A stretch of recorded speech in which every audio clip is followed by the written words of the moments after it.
This is the Good Neighbor Podcast, the place where local businesses and neighbors come together. Here's your host, Brandon Andrus Green. Welcome to the Good Neighbor Podcast Live. What happens when fresh food becomes part of a person's health care instead of an afterthought? Your solution may be closer than you think. Today, I have the pleasure of introducing your good neighbor, Erin Martin, founder and CEO with FreshRX Oklahoma. Erin, how's it going? Hey, Brandon, thanks so much for having me. Oh, it's my pleasure. I'm excited to learn all about FreshRX and what all you guys have going on. I noticed that FreshRX is kind of built around a simple but seemingly powerful idea that I fully believe in, that food is medicine. What does that phrase really mean in practical terms for the people you serve? Yeah, your body is a self-building house and a self-healing house. And when it gets everything it needs, it can really heal itself. And so food, as designed by our creator, has all of those nutrients in them. And so we really just empower people with knowledge and connection to what real medicine looks like. And we just watch them transform. Wow. And I know that you began caring about this work long before FreshRX even existed. How did your early experience with, let's say, older adults, long-term care, maybe low-income seniors kind of shape the way you see our healthcare system? I started working with older adults when I was 15 years old and just fell in love with older people. But it was my first view into the systems of aging and our healthcare system. And as I grew and understood more about that, I started realizing that people were not aging very well, particularly in this country. And I was seeing people on 15 to 32 prescription drugs at a time. But then I was studying other places in the world where people actually were dying of something called old age on zero prescription drugs. And I figured, wow, we could be doing so much more for people. And so through my deep connection with older adults and watching them develop these chronic diseases and being on all these medications, I really started connecting food as medicine. So I know, like you just mentioned, that FreshRx really began after local healthcare leaders saw that some patients were following medical instructions, but literally still getting worse. What do you feel like's missing from our traditional approach here in the West? We're really missing that connection to each other as a community and also connection to nature and where our food really comes from. And so it was really a really cool thing that Dr. Kent Farish, who was our initiating doctor, saw this and he knew he could be doing more for his patients who were compliant with our standard of healthcare, coming to the doctor's office, taking their prescription drugs on time. And he knew that it was the food that was killing them. And so he decided he wanted to prescribe food and has helped us influence more doctors. And you'd be surprised, there's lots more doctors out there that believe in this as well. They really do want to help their patients, and they need a program like ours to help handhold their patients to success and to give them access to this. I know that FreshRx does more than just hand someone a bag of vegetables. Like, what kind of education, encouragement, and ongoing support helps people turn fresh produce into, let's say, a lasting habit?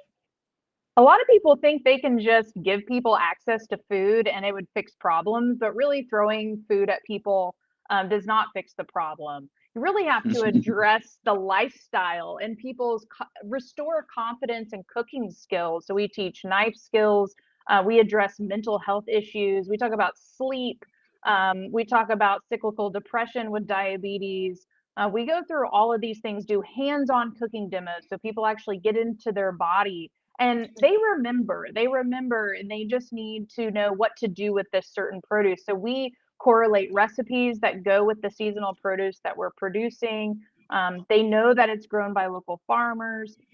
We have follow-up check-in calls. We help them create goals and check in on them. We look at what are the barriers to them participating in these programs. And we're always there to love on them and empower them. And then we're even tracking data on how their A1Cs are dropping or their weight dropping or their blood pressure improving, and having that constant dialogue and support. And so our team is always there to support them. And if they see something in their bag that week, they're like, what is this? What do I do with this? They can always call us and we tell them all these ideas and have all these recipes and ideas and cooking videos on our YouTube channel. So there's so many different ways that they can have continual support in how to improve their health, not just with the food, but beyond.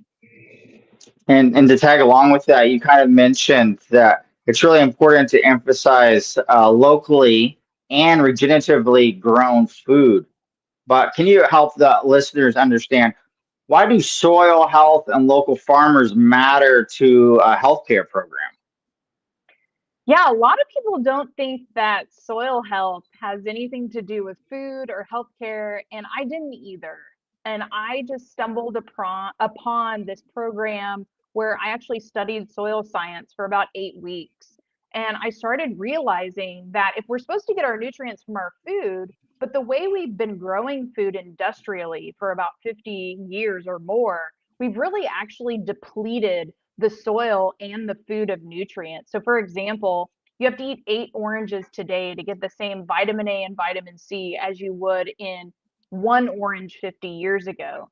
And Wow. so there's huge variations between, like, not all food is created equal. One blueberry is not the same as another blueberry. It really Mm. depends on what is now this buzzword of regenerative agriculture, but really it's old ways of growing food.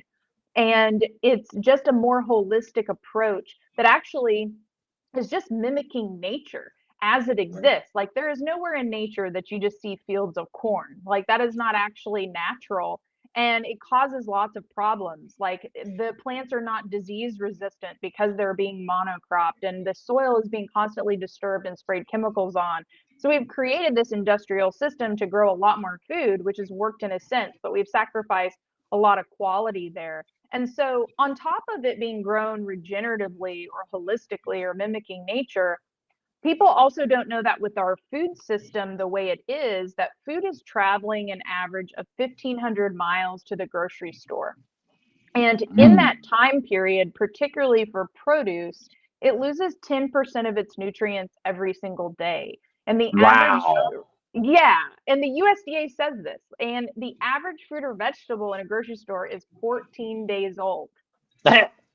So it's like the math does not math on this. Math ain't mathin'. It's not mathin'. And so Yeah, and it reflects in the taste.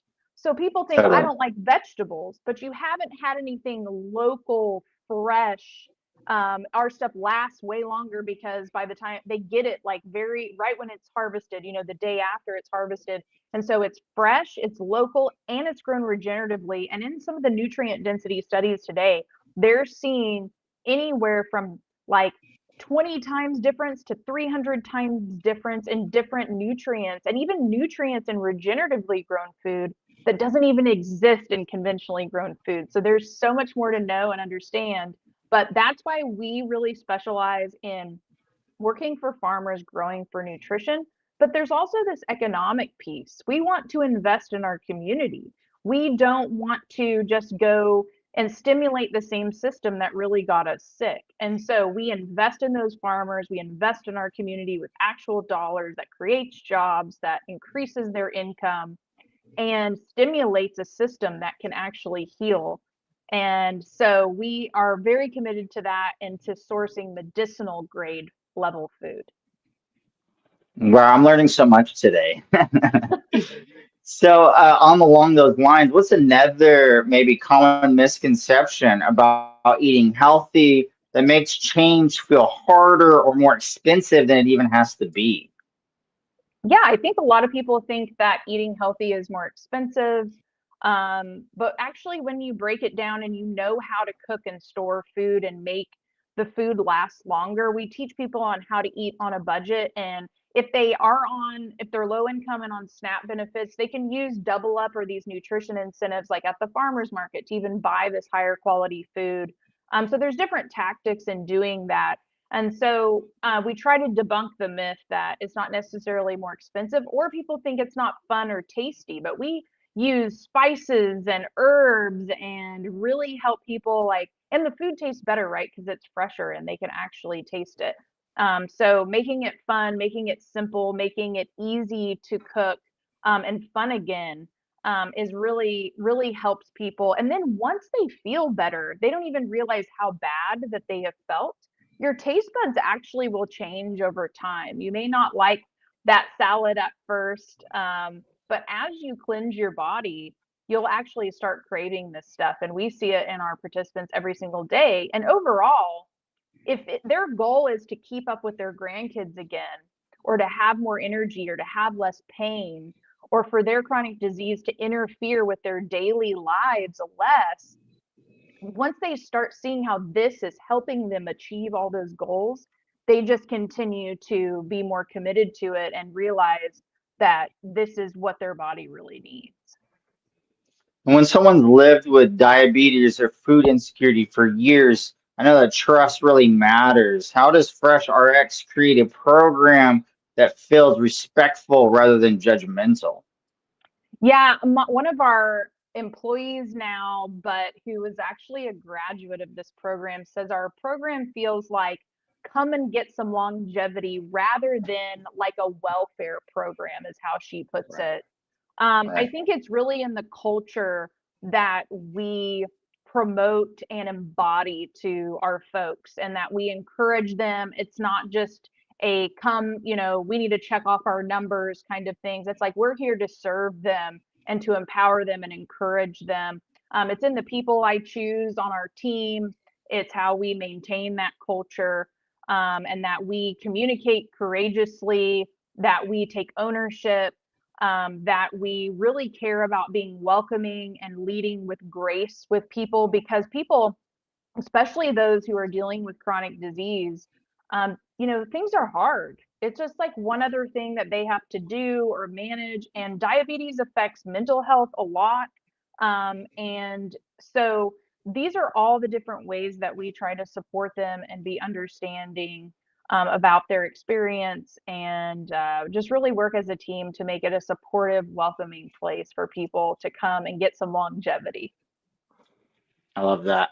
I know the program has grown quite a bit since its pilot and it's received national attention. What have you kind of learned along the way about scaling an idea without losing that personal care that made it work in the first place? Yeah, I think you have to really stay attentive and committed to that culture. And we've worked to, even recently, to better embed culture in our team, how we can support the farmers better as we scale, and we really have to communicate really well and stay really committed to that. We've had to pace things out and try to not grow too fast. I'm pretty ambitious, so I try to move things along, but it takes time to implement things and new processes.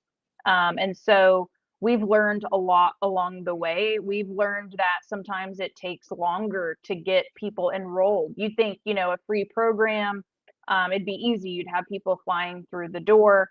But there's lots of relationships in the community to manage and be checking in, and partnerships to be developing, and really creating that trust in the community. And so we've had to, it's never not been perfect. We've made mistakes, but staying really attentive to that and making sure that the relationships are the most important thing, and that we're checking in on our farmers, our partners, our members, and our team, and making sure that we can grow with integrity.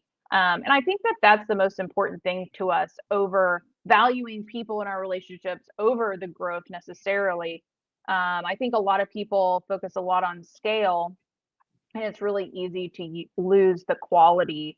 And I think the quality is the most important. So we've really had a lot of attention nationally because of the quality of our program. I think when these programs have a more comprehensive education, and whole system like we do, that the outcomes are just bound to happen and be better than just shipping food to people's doors. And Erin, what's one thing you want listeners to really remember about Fresh RX Oklahoma? I really want people to be empowered with their own lives. shake the hand that grows the food for you. Really know where your food comes from. Understand more about agriculture and not just assuming it comes in a package from a grocery store. And I think that we are really showing how we can attack a complex problem, a healthcare crisis, and an agricultural crisis. And we are solving this complex problem with one intervention. And I think that people need to realize how much of a movement this is and how it works, and that everyone has a part to play in this movement. Food as medicine is a huge erupting movement, as well as regenerative agriculture.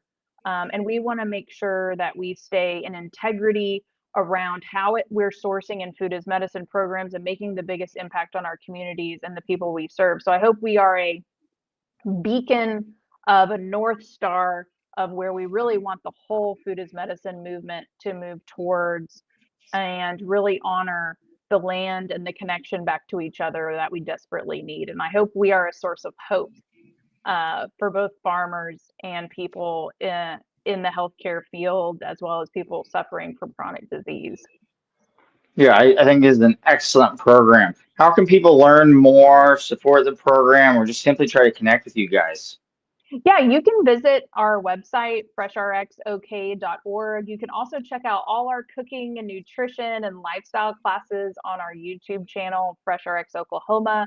If you want to learn more about my work and even some of the policy work, like we passed the Food as Medicine Act of Oklahoma last year, you can visit my website at erinwmartin.com. I have a free Food as Medicine guide with lots of additional free resources on that website, so you can download that. If you're on social media, you can follow FreshRX Oklahoma on Instagram and Facebook and LinkedIn. I'm also on all of them, so you can find me TikTok at Food as Medicine and Instagram at Expert on Aging, and LinkedIn Erin Martin Hollingsworth. I love it. I so enjoyed this, and I appreciate you taking the time. I'm excited for people to hear your story. I really hope the best for you and FreshRX moving forward. Thank you so much, Brandon. I really appreciate you helping us get the word out. Thank you for listening to the Good Neighbor Podcast. To nominate your favorite local businesses to be featured on the show, go to gnptulsa.com. That's gnptulsa.com. Or call 918-301-6356.